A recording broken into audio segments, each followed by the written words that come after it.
dia mulutnya udah bau tanah. Nah, nggak usah nyinggung kita. Orang boleh takut sama Pak Sutoso, kalau saya nggak takut. Kalau dia menyinggung kita, saya bilang Anda mulutnya udah bau tanah, udahlah. Berdoa, meminta kepada Allah SWT, tinggal nunggu sementara mau dipanggil sama Allah. Ingat, kau dulu TBO, kau bisa ke Jakarta pakai apa? Sudah Purnawirawan juga yang bawa kamu ke sini. Kok ngomong seenaknya kayak gitu?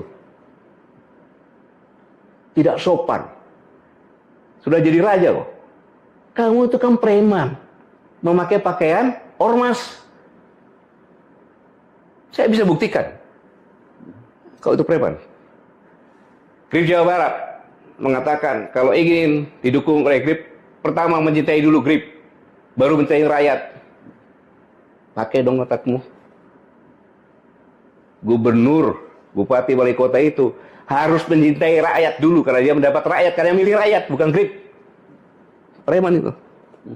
Yang kedua, ini yang membuat saya marah. Kejadian di Depok. Polisi itu adalah alat negara yang melaksanakan ketertiban dan melindungi masyarakat. Ketika akan mengangkat, dilawan, dikepung. Ya. Negara apa ini? Mobilnya alat dibakar. Negara, mobilnya dibakar lagi. Kalau saya diam, orang akan menyangka bahwa polisi udah nggak ada. Akhirnya ke preman. Ini bahaya untuk negara kesatuan Republik Indonesia.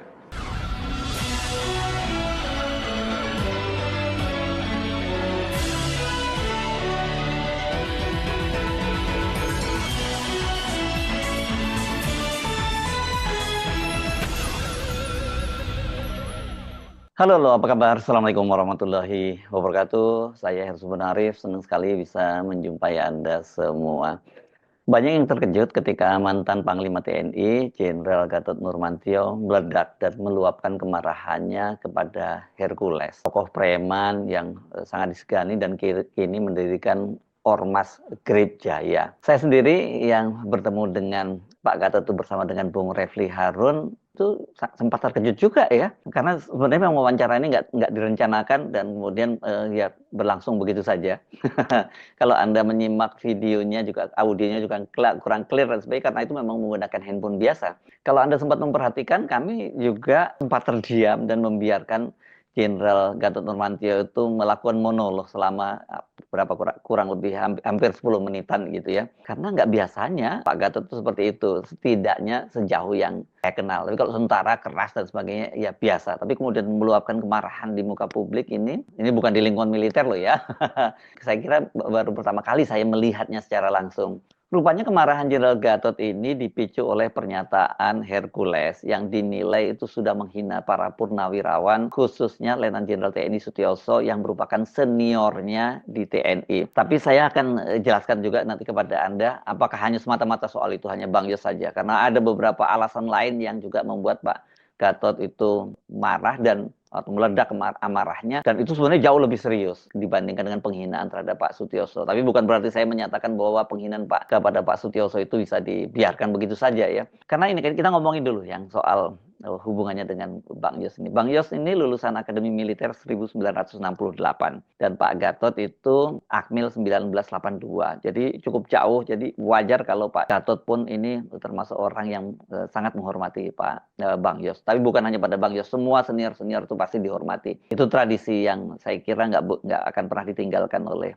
kalangan TNI, bahkan ketika mereka sudah jadi purnawirawan.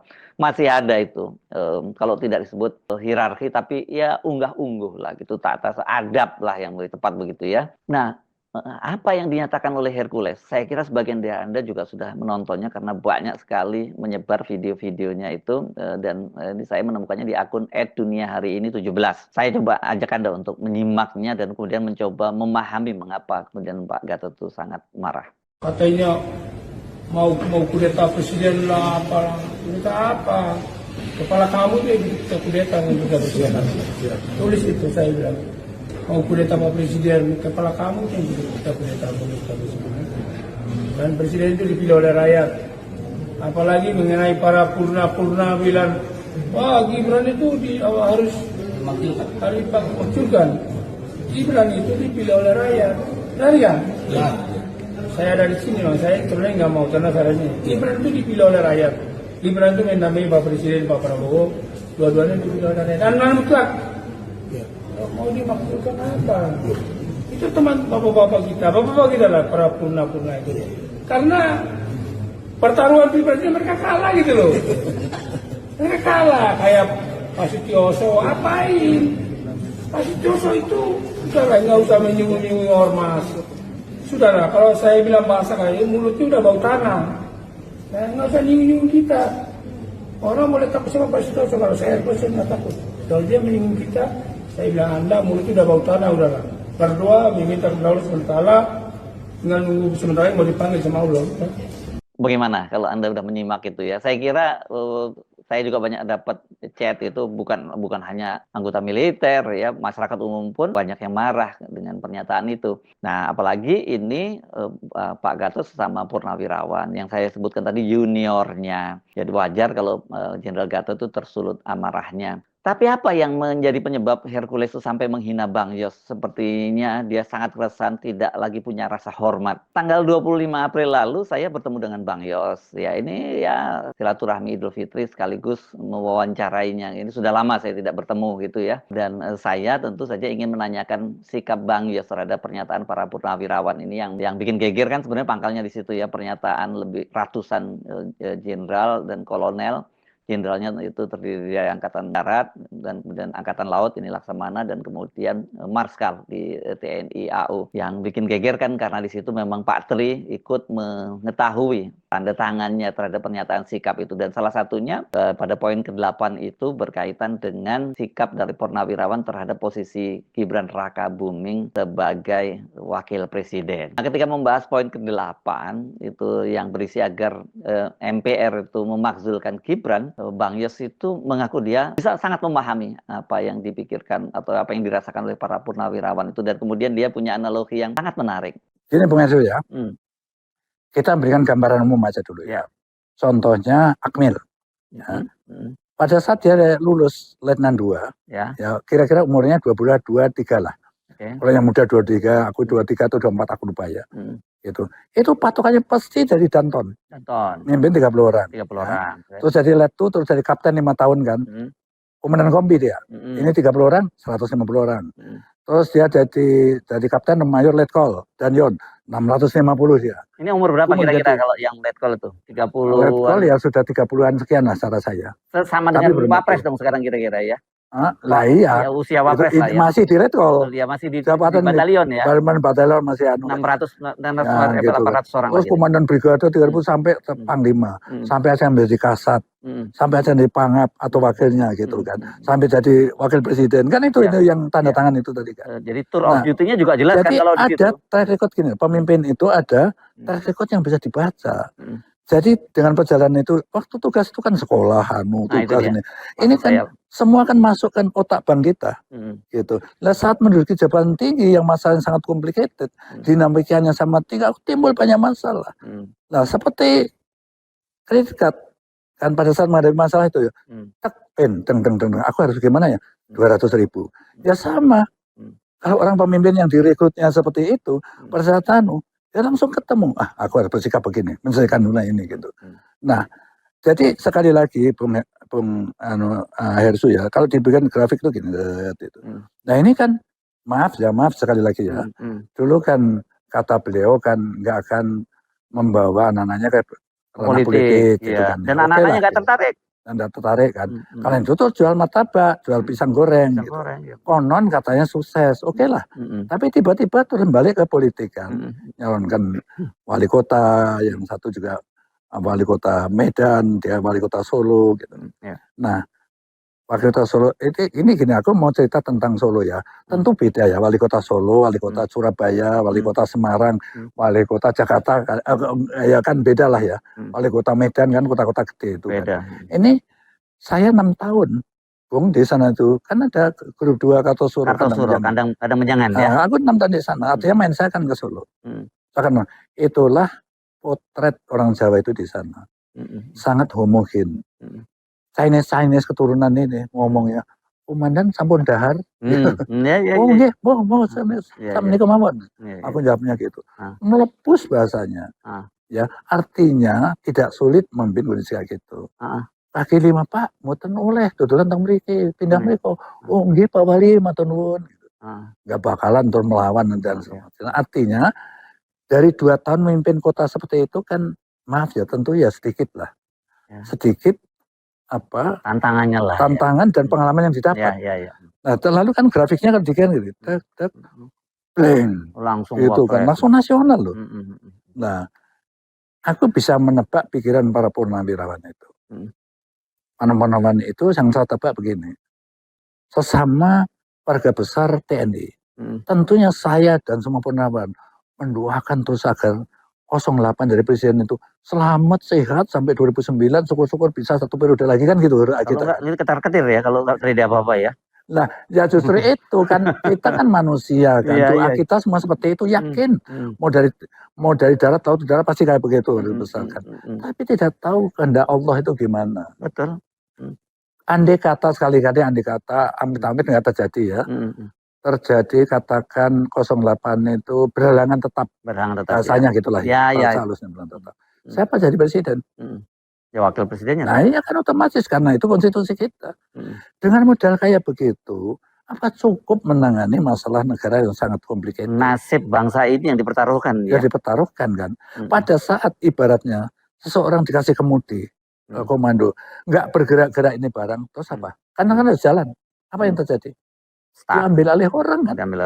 Itu. Walaupun secara tidak langsung dari luar. Ya kendalikan kan itu. Tapi kalau jalan dan kemudian nabrak-nabrak gak karuan kan juga lebih parah. Nah, lebih maut lagi kan. Tetapi dikendalikan orang juga tetapnya nggak karena dia punya interest. Bukan bangsa dan negara, interest dia untuk kepentingan itu. Kecenderungannya itu ya yang akan terjadi. Inilah yang dikhawatirkan. Jadi sekali lagi, kayak begitu. Sekali lagi, aku ngupas dari versi saya. Menurut saya, tetap itu masuk akal kan kekhawatiran itu. Gitu. Tapi kalau saya baca kan yang dipersoalkan soal proses inkonstitusionalnya. Ya memang prosesnya kan gitu, ngakali konstitusi lah. Lewat pamannya kan itu prosesnya. Aku ngomong kan semua orang tahu kenapa sih. Aku ngomong gitu juga bukan ngarang-ngarang kan. Karena semua orang tahu seperti itu kan. Ya kala-kalin. Rupanya ini yang membuat Hercules sampai mengucapkan kalimat yang tidak pantas tadi. Apa yang terjadi? Bukankah Hercules ini dikenal sebagai orang yang cukup dekat lah dengan kalangan TNI, terutama pasukan khusus TNI AD. Berapa waktu yang lalu kan video-videonya dan foto-foto Hercules itu salam komando dan berebut para anggota Kopassus itu. Foto dengan Hercules itu terjadi di grup 2 ketika perpisahan komandan grup 2 di Kartosuro, di kandang penjangan Kartosuro. Dan itu kemudian menyebabkan Komandan Jenderal Pasukan Khusus TNI AD meminta maaf kepada publik karena itu dilihat tidak pantas gitu ya. Jadi menurut saya agak aneh kemudian kalau dia sampai nekat membabi buta itu bahkan menghina Bang Yos karena apa ini? Nah tentu saja berkaitan dengan perubahan peta politik ini. Hercules ini belakangan ini kan tampak sekali dia pasang badan untuk Presiden Jokowi dan keluarganya. Yang sangat mengejutkan terjadi pada tanggal 15 April kemarin ya bersamaan dengan para alumni dan aktivis itu menggeruduk UGM, kampus UGM mempertanyakan keaslian ijazah dari Jokowi. Nah pada tanggal 15, Hercules datang ke rumahnya Pak Jokowi di Solo dan pada waktu itu dia memberikan semacam warning kepada mereka-mereka yang mempertanyakan ijazahnya Pak Jokowi. Dia menyatakan bahwa itu sudah clear ijazahnya itu asli dan dia minta agar orang-orang itu jangan cari sensasi dan membuat kerusuhan lah gitu ya. Keesokan harinya kan kemudian Pak Jokowi itu bertemu dengan tim pembela ulama dan aktivis yakni dipimpin oleh wakil ketuanya Bung Rizal Fadilah, seorang intelektual yang sangat produktif di tulisannya dari Bandung, kemudian Damai Hari Lubis, seorang lawyer, dan juga Ibu Kurnia ini. Kelihatannya salah satu Ibu Kurnia ini yang termasuk dilaporkan kemarin oleh pengacaranya Pak Jokowi ya, karena mempersoalkan ijazah palsunya itu. Tentu saja kedatangan Hercules ini menjadi pertanyaan menarik gitu. Jauh ini kan dia tidak punya kedekatan dengan Pak Jokowi. Pada Pilpres, dua kali Pilpres 2014 dan 2019, ketika Pak Prabowo berhadapan dengan Pak Jokowi, Hercules itu berada di belakangnya Pak Prabowo. Jadi pada waktu itu saya bertanya-tanya apakah Hercules ini diutus oleh Pak Prabowo untuk melindungi Pak Jokowi begitu ya. Kenapa? Karena kelihatan sekali sekarang dia jadi semacam bodyguardnya itu pasang badan gitu untuk keluarga Jokowi. Setidaknya itu untuk opini publik lah gitu nanti, belum sampai kepada pengamanan fisik seperti yang biasa dilakukan oleh anggota Grip Jaya itu. Nah, kita balik lagi ya, sedikit saya ulas mengapa kemudian Pak Gatot sampai naik darah seperti itu ya, dan bagaimana hubungannya sih dengan Bang Yos itu. Bang Yos ini jelas bukan tentara kaleng-kaleng. Ya, dia besar di lingkungan pasukan komando, pasukan khusus ya, Baret Merah, tapi dia juga sempat ditugaskan di Baret Hijau, di Kostrad. Ini sama dengan Pak Prabowo ya, yang dasar basicnya adalah infanteri Baret Merah dan kemudian sempat penugasan di Kostrad. Sementara Gatot Nurmantio yang berasal dari Baret Hijau, Kostrad, ketika dia menjadi Kasat, dia mendapat kehormatan menjadi anggota Baret Merah Kopassus. Biasa itu pimpinan-pimpinan TNI Angkatan Darat itu akan mendapatkan menjadi anggota kehormatan, itu anggota Baret Merah Kopassus. Tapi tidak seperti petinggi TNI lainnya yang mendapat Baret Merah itu hanya secara seremonial. Rupanya Gatot nggak mau hanya dapat begitu saja. Dia mengikuti dan menempuh beberapa persyaratan seperti para calon anggota Kopassus lainnya, ini yang disebut sebagai pembaretan begitu ya. Jadi dia ikut merangkak begitu, pakai tanpa baju dan sebagainya, menembak dan sebagainya. Pokoknya apa yang menjadi kewajiban seorang infanteri yang mau mendapatkan syarat mendapatkan pasukan menjadi anggota Baret Merah dijalanin oleh Pak Gatot. Tentu tidak seperti yang reguler ya, yang panjang pendidikannya itu. Jadi ini dia juga berhak menggunakan Baret Merah. Jadi dia juga anggota keluarga besar pasukan khusus TNI AD, bukan hanya sekedar kehormatan. Mengapa Pak Gatot melakukan seperti itu? Kenapa sih nggak cukup dia diberi baret dan sudahlah dia sah menjadi anggota kehormatan Kopassus? Rupanya ada kisah yang menarik di balik kenekatan Jenderal Gatot ikut latihan pasukan komando.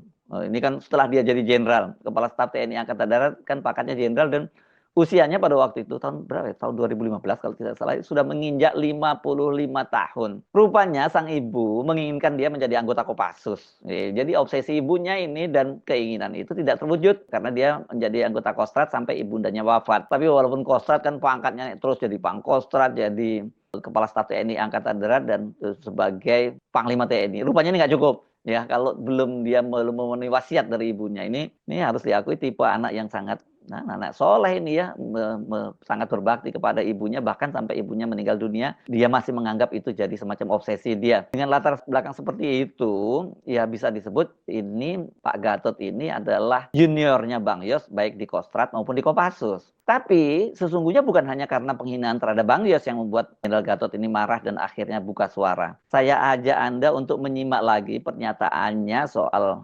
Hercules, premanisme, dan juga Grip Jaya. Masalah Hercules, ini kurang ajar nih orang, tidak tahu diri, gitu loh. Dia merasa paling hebat. Kalau udah pensiun nggak ada di mata kirinya dia tuh, nggak dianggap itu, ya kan? Pak Setioso ngomong apa? Tidak ada satu kata pun Purnawirawan Pak Setioso mengatakan akan kudeta negara, fitnah itu. Hei.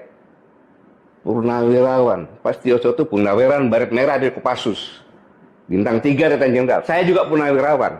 Tidak kau anggap kau ngomong seenak perutmu saja itu. Ingat, kau dulu TBO, kau bisa ke Jakarta pakai apa? Sudah purnawirawan juga yang bawa kamu ke sini. Kok ngomong seenaknya kayak gitu? Tidak sopan. Sudah jadi raja kok. Kamu itu kan preman, memakai pakaian ormas. Saya bisa buktikan. Kau itu preman. Grip Jawa Barat mengatakan kalau ingin didukung oleh Grip, pertama mencintai dulu Grip, baru mencintai rakyat. Pakai dong otakmu. Gubernur, bupati, wali kota itu harus mencintai rakyat dulu karena dia mendapat rakyat, karena yang milih rakyat, bukan Grip. Preman itu. Yang kedua, ini yang membuat saya marah. Kejadian di Depok. Polisi itu ada alat negara yang melaksanakan ketertiban dan melindungi masyarakat. Ketika akan mengangkat, dilawan, dikepung. Ya. Negara apa ini? Mobilnya dibakar. Negara, mobilnya dibakar lagi. Kalau saya diam, orang akan menyangka bahwa polisi udah nggak ada. Akhirnya ke preman. Ini bahaya untuk negara kesatuan Republik Indonesia. Satu, dia menghina pensiunan Kopassus. Kau juga menghina presiden saya. Jenderal Prabowo itu Komandan Jenderal Kopassus, Pangkostrat presiden saya. Kau bilang bau-bau tanah lagi. Saya juga bau-bau tanah. Yang sopan bicara. Para Purnawani itu nggak ada satupun kata akan mengkhianati negara, akan kudeta, nggak ada. Justru mendukung. Mana ada? Pak Prabowo itu mantan Danjen Kopassus, mantan Pangkostrat. Masa prajurit TNI nggak dukung? Nggak masuk akal. Makanya pernyataan yang 8 itu kan mendukung, kecuali IKN. Ya. Dan memberikan masukan-masukan yang konkret berdasarkan pemikirannya mereka sendiri. Karena purnawirawan itu, Hercules tahu, purnawirawan yang di situ yang bicara itu, mereka adalah orang-orang gila. Gila mencintai negara kesatuan Republik Indonesia, termasuk presiden saya. Dia itu gila mencintai negara. Kau apa jasanya terhadap negara? Hidup di negara ini ya, yang sopan santun. Saya mohon maaf kepada saudara-saudaraku sebangsa tanah air. Selama ini saya tidak pernah bicara keras, tapi dengan preman saya harus bicara dengan terbuka seperti ini. Dengan menggunakan bahasa preman. Nggak boleh seperti itu. Semua TNI juga akan menjadi purnawirawan.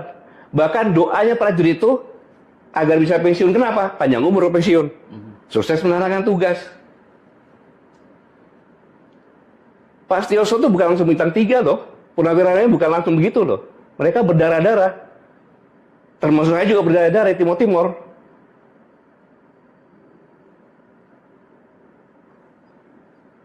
Dan yang lebih parah lagi, kalau negara sudah dikuasai preman, kehancuran akan terjadi.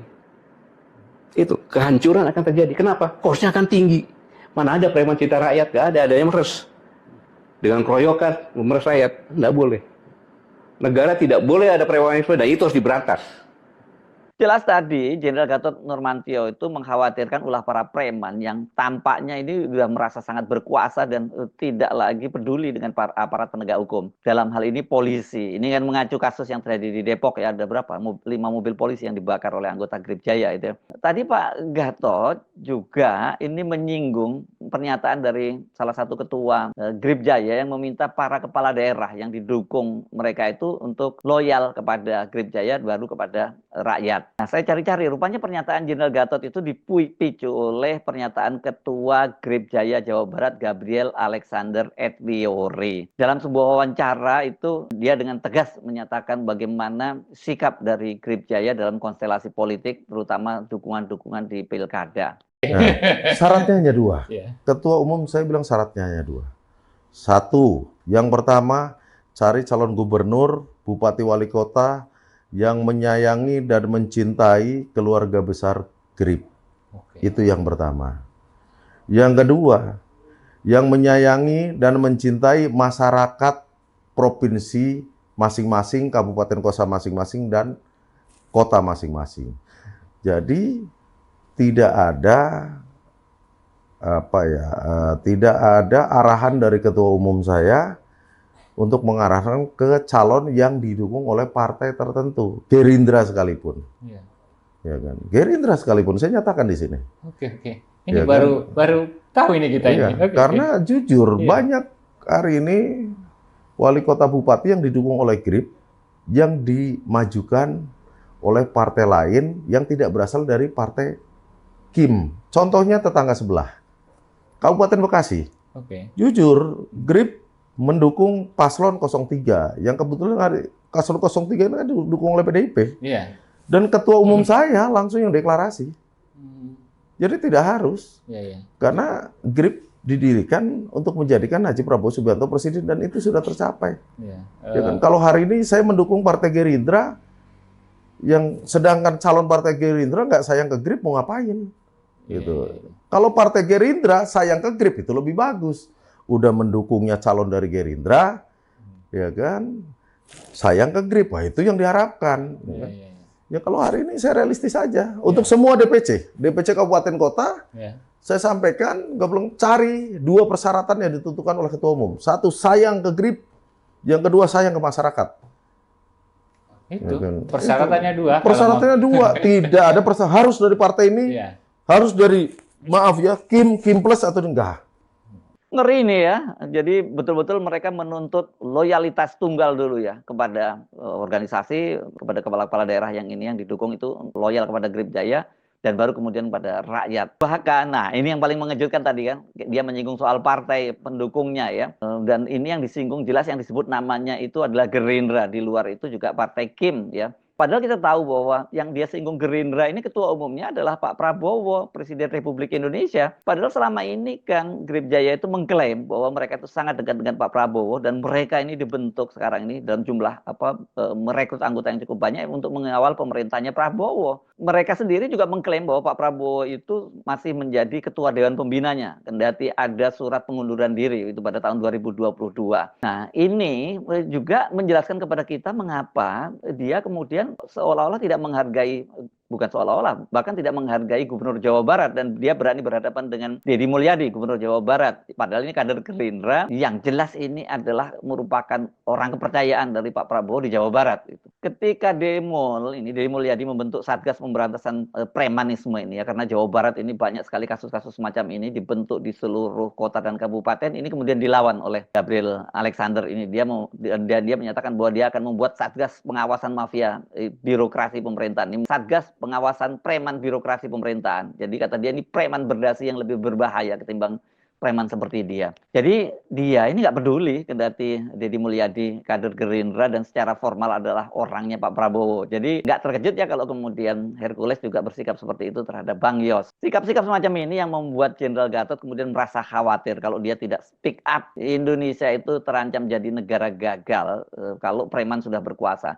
Dia menunjuk kasus yang terjadi di Haiti. Negara ini kan sekarang betul-betul mengalami instabilitas yang luar biasa, ya karena preman berkuasa di sana. Jadi clear ya, kenapa tiba-tiba Jenderal Gatot meledak. Ini bukan hanya semangat esprit de corps yang sempit ini ya, malah kalau semacam ini kan disebut chauvinisme ya, chauvinistik ini berlebihan. Tapi ini soal keberlangsungan kehidupan berbangsa dan negara. Makanya dia tadi berkali-kali menyinggung preman dan mafia itu tidak boleh dibiarkan hidup di Indonesia. Karena ada tanda-tanda sangat jelas bahwa mafia, terutama ini yang sering disebut sebagai oligarki itu sekarang sudah membajak negara ini dari pemerintahan yang resmi, pemerintahan yang sesungguhnya. Jadi mereka semacam pemerintahan bayangan itu, shadow government gitu, itu yang sering menjadi banyak kajian di beberapa negara yang dikuasai oleh preman. Saya Herzbun Arif, sampai jumpa lagi. Wassalamualaikum warahmatullahi wabarakatuh.